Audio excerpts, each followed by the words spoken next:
Hello, everybody. My name is Jamal Robinson, and this is my second presentation for the CS490 class. So, I wanted to focus on data gathering for my overall topic, mainly the implications of data gathering. So, for the implications I really want to focus on, I want to focus on the social, legal, and ethical aspects of it.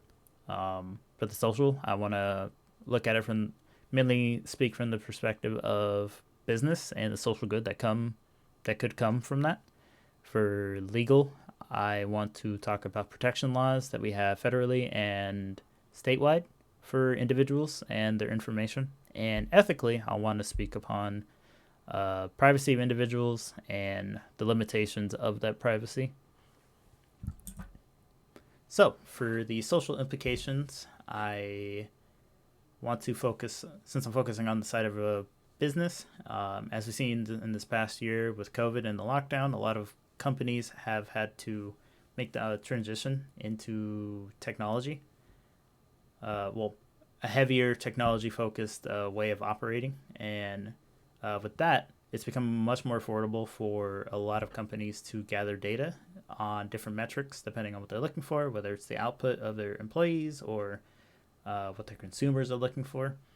With that improvement to productivity for the businesses, there are actually systems called electronic monitoring and surveillance systems, or EMS for short.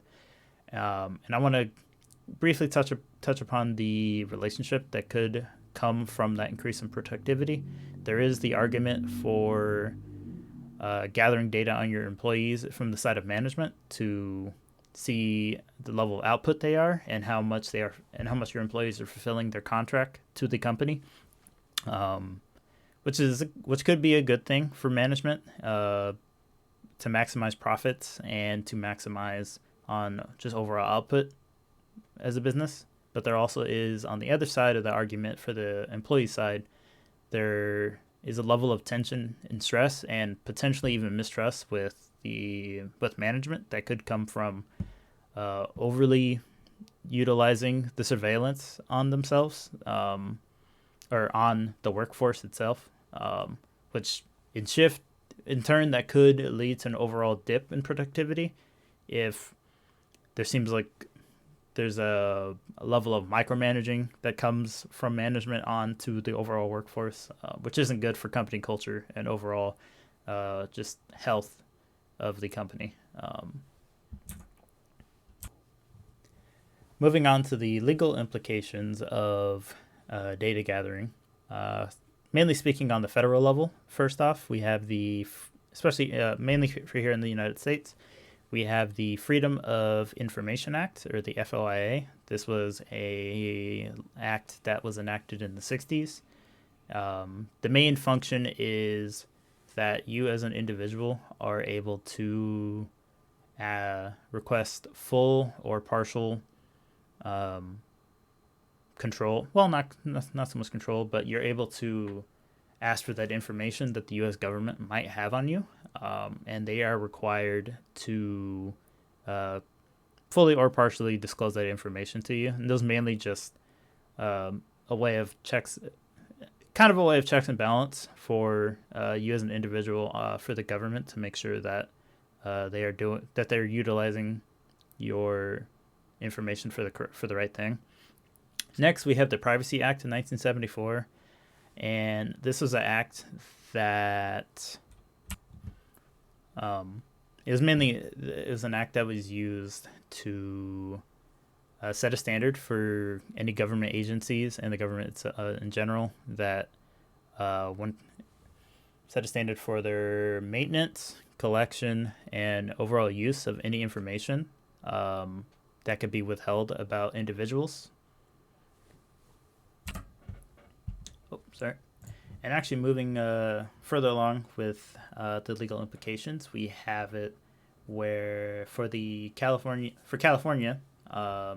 there's actually the California Consumer Privacy Act, or the CCPA, and with the CCPA, it's a mandate for you as a consumer here in California that if a business has your information, you're able to request that business give you the information regarding the category and any specifics that they used your information for whatever purpose they were doing. And in turn, from the side of a business, they are required to abide by that.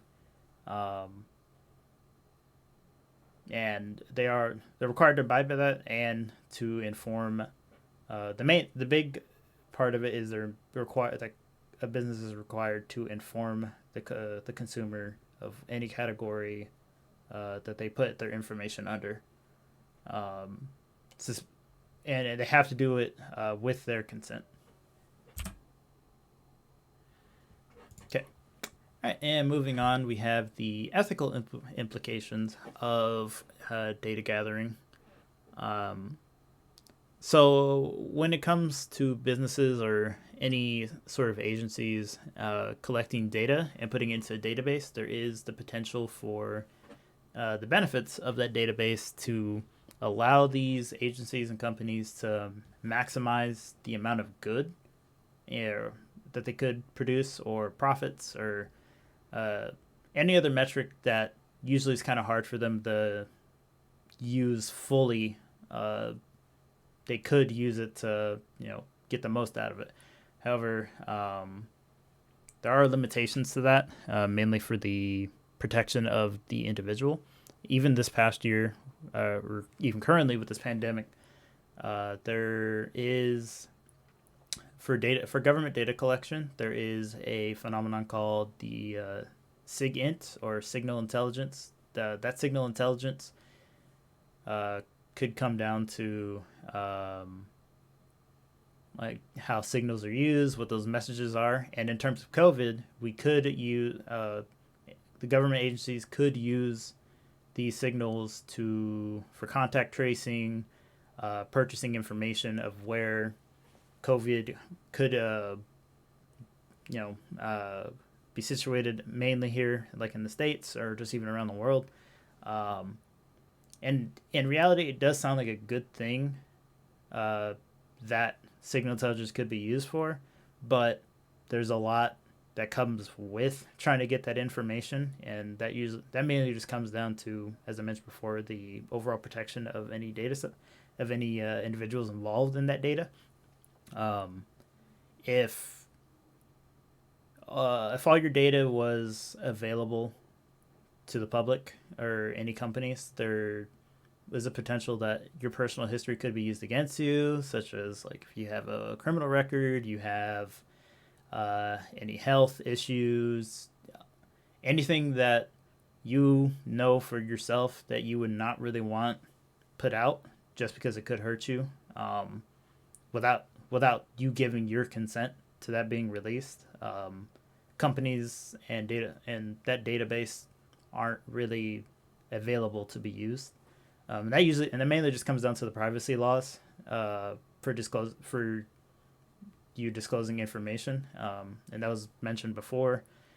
So you have the FOIA, the Privacy Act of 1974, and then different mandates depending on what's statewide that you could use for you to withhold your information and for it to be not given without your consent.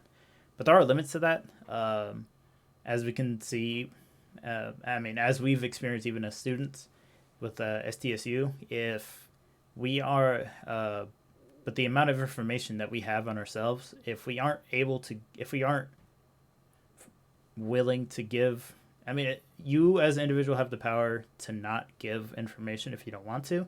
However, educational institutions like San Diego State, or healthcare, or even employers, there are limits to it. There's the argument that it's fine that you don't want to give your information to SDSU, but at that point you're not able to you wouldn't be able to get an education just because state requires this information to allow you into the school database and for you to take these classes. Healthcare, if you don't give your information to the hospital, they aren't really able to help you. You're not really able to utilize the healthcare available. And the employers, you're not able to really to work if you're holding on to your information. They won't know enough about you to make an informed decision to hire you, so start making money.